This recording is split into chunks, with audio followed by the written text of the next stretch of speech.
তিনটি কথা আপনার সাথে মিলে কিনা দেখুন তো। রাজাকার হলো ভারত সৃষ্ট একটি গালি। মুক্তিযুদ্ধ হলো ভারতের প্রথম এবং শক্তিশালী হাতিয়ার এই বাংলাদেশকে শাসন করার জন্য, শোষণ করার জন্য। এই দেশে অবিচার প্রতিষ্ঠা এবং এই দেশকে দুর্বল করার জন্য ভারতের প্রধান শক্তি হলো বাংলাদেশ আওয়ামী লীগ। আর টার্গেট হলো এই দেশকে চূড়ান্তভাবে দখলে নেওয়া, তছনছ করে দেওয়া।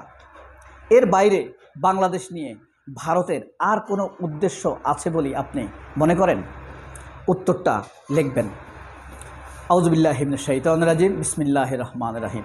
তুমি কে, আমি কে, রাজাকার রাজাকার, এই স্লোগানের কথা মনে আছে? এই এক স্লোগানে সারা দেশ উত্তাল হয়ে গিয়েছিল। সপ্তাহখানিক পর তারা এই স্লোগানটি নানানভাবে ঘুরিয়েছে, এক একজনে এক এক কথা বলেছে, অনেকে অনেক রকম কথা বলেছে। তা বিভিন্ন চাপে হতে পারে, প্ররোচনায় হতে পারে, অথবা মানসিক পরিবর্তনের কারণেও হতে পারে। রাজাকারকে কেন ভারত সৃষ্ট আমি গালি বললাম? রাজাকারের বাজনাটা পরে বলছি। রাজাকার একটি পেশা ছিল। মুসলিম লীগের কম বয়সী তরুণরা, যাদের বয়স সাধারণত 40-এর কম ছিল, তাদেরকে রাজাকার বাহিনীতে অন্তর্ভুক্ত করা হতো প্রতিদিন 80 টাকার বিনিময়ে। এটা ছিল একরকম একটি ডেইলি জব। এবং মুক্তিযুদ্ধটা হলো অন্য দেশ থেকে বাংলাদেশকে আলাদা করে, দুর্বল করে এদেশকে শাসন করার চেষ্টা করা, ফাইনালি তাদের আয়ত্তে নিয়ে নেয়া এবং এদেশে অবিচার প্রতিষ্ঠা করা, এদেশের বিচার এবং শাসকদের প্রতি মানুষের বিরক্ত তৈরি করা। এর বাইরে ভারতের আর কোনো আমি শক্তি, উদ্দেশ্য বাংলাদেশকে নিয়ে আর কোনো উদ্দেশ্য দেখি না। বাংলাদেশকে তারা কখনো বিপদে সাহায্য করেছে, বন্যার সময় সাহায্য করেছে, এমন কোনো পরিস্থিতি আমি দেখিনি। বরং বাংলাদেশে প্রতিটি বড় বন্যার পেছনে ভারতের কিন্তু ইন্ধন রয়েছে। তারা পানি ছেড়ে দেয়, ফারাক্কার বাঁধ ছেড়ে দেয়, বর্ষার সময় তারা বাঁধ ভেঙে দেয়। এরকম নানান কারণে বাংলাদেশের বিপদ নেমে এসেছে। বলুন তো, বাংলাদেশকে মুক্তিযুদ্ধের পরে ভারত কি কি উপকার করেছে বলতে পারেন? এই টার্গেট বাস্তবায়নে, এইসব টার্গেট বাস্তবায়নে আওয়ামী লীগই হলো ভারতের শক্তি, ভারত সৃষ্ট দল। 14ই জুলাইয়ের কথা মনে আছে? বা 15ই জুলাই, 16ই জুলাই, 17ই জুলাই, সেই হাসিনা যে বলেছিল এরা রাজাকারের বাচ্চা, যারা আন্দোলন করে তারা রাজাকারের বাচ্চা। অর্থাৎ মাহফুজ আবদুল্লাহ, মাহফুজ আলম রাজাকারের বাচ্চা, হাসনাত রাজাকারের বাচ্চা, সাদেক কায়েম রাজাকারের বাচ্চা, সিবগাতুল্লাহ রাজাকারের বাচ্চা, যা ছাত্রদলের রাকিব আন্দোলন করেছে তাকেও রাজাকারের বাচ্চা বলেছে শেখ হাসিনা, বলেনি গণহারে? তখন ছাত্ররা এটাকে অলংকার হিসাবে নিয়েছিল। আন্দোলনের ঢেউ উঠেছে, জোয়ার উঠেছে, আর এই জোয়ারে ভেসে গিয়েছে, পালিয়ে গিয়েছে শেখ হাসিনা। আর তাদের শক্তিরা, হাসিনার ডান হাত, বাম হাত, পা, আঙ্গুল, চোখ, কান, নাক, ওয়াকার, সিপিবি, বাসদ, ছায়ানট, ফখরুল, এরা এখন বিরক্ত এই ছাত্রদের উপরে। এরাই ছাত্রদেরকে নানানভাবে হেয় প্রতিপন্ন করতে চায়। আচ্ছা বলুন তো, 1971 সালে, 70 সালে আওয়ামী লীগের প্রধান প্রতিদ্বন্দ্বী কে ছিল বলতে পারবেন? 70-এর ইলেকশানে মুসলিম লীগ। মুসলিম লীগ ছিল ভারতের বিরোধী। মুসলিম লীগ ছিল এই তখনকার যুদ্ধের বিরোধী, ভারত পাকিস্তান যুদ্ধের বিরোধী ছিল মুসলিম লীগ। এখন ভারত এই হাসিনা, সিপিবি, এরা কেন মুসলিম লীগের বিরোধিতা না করে বর্তমানে শুধুমাত্র জামায়াতের বিরোধিতা করে? এটা আসলে ইসলামের বিরোধিতা।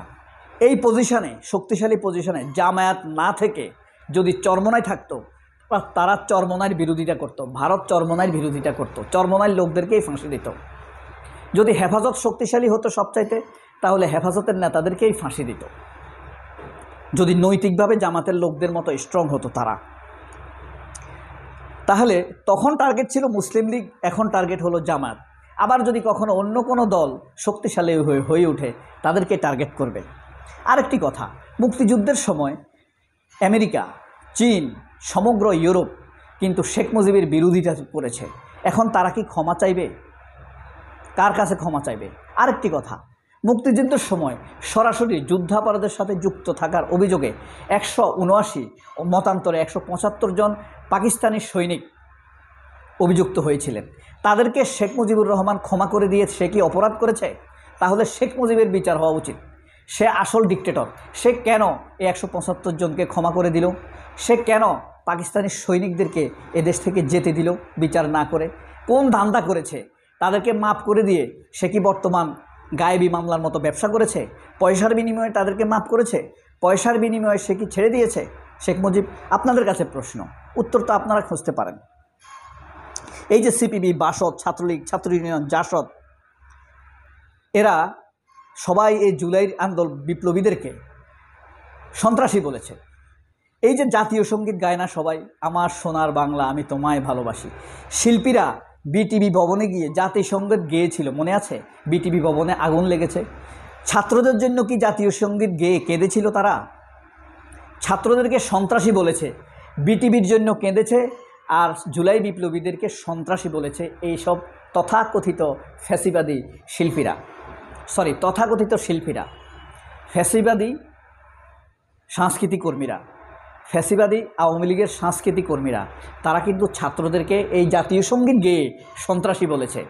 এখন আবার এই জাতীয় সঙ্গীত গাওয়ার প্রবণতা আমরা দেখতে পাচ্ছি। মনে রাখবেন, এই জাতীয় সঙ্গীত কিন্তু রবীন্দ্রনাথের লেখা, সে আমাদের দেশের কেউ না। এই জাতীয় সঙ্গীত লেখার প্রেক্ষাপট যদি আপনি পড়েন, কোথাও জেনে নেন কেন রবীন্দ্রনাথ এই জাতীয় সঙ্গীত এই সঙ্গে আমার সোনার বাংলা লিখেছিল, কী কারণে লিখেছিল? বঙ্গভঙ্গ, ভারতের সাথে যেন এক থাকে, হ্যাঁ, এই কারণেই ক্ষুব্ধ হয়ে তিনি এই সঙ্গীতটি লিখেছিলেন। এখন কথা হলো, তাহলে এখন যারা জাতীয় সঙ্গীত গাইছে তারা কারা? তাহলে এই জাতীয় সঙ্গীত অত্যাচারের হাতিয়ার। বিটিভির জন্য তাদের কান্না এসেছে, মেট্রো রেলের জন্য তাদের কান্না এসেছে, কিন্তু হাজার হাজার আহত গাজীর জন্য, ছাত্রদের জন্য তাদের কান্না আসেনি। তাহলে অত্যাচারের হাতিয়ার হয়ে উঠেছে কে? এই তথাকথিত জাতীয় সঙ্গীত। অথচ বিএনপি কি জানে জিয়াউর রহমান অলরেডি জাতীয় সঙ্গীত, নতুন জাতীয় সঙ্গীত তৈরি করে ফেলেছিলেন? কি সেটা? প্রথম বাংলাদেশ আমার শেষ বাংলাদেশ, অথবা ডিএল রায়ের একটি গান আছে, আমি প্রথম দুই কলি আপাতত ভুলে গেছি।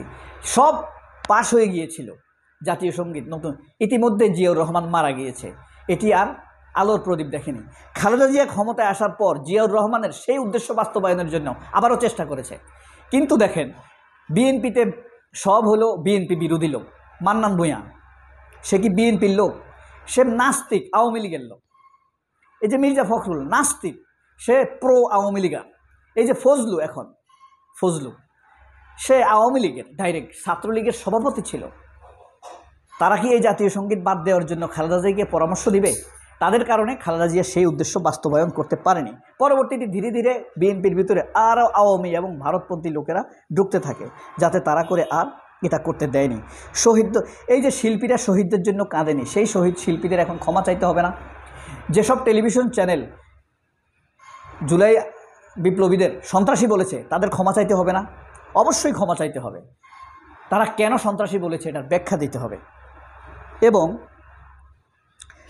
এখন যে তারা এই যে দরদ দেখাচ্ছে, রবীন্দ্রগীতের জন্য দরদ দেখাচ্ছে, রবীন্দ্রনাথকে একটা অত্যাচারী মুসলিম বিদ্বেষী লোক, কখনোই সে বাংলাদেশের পক্ষের লোক ছিল না।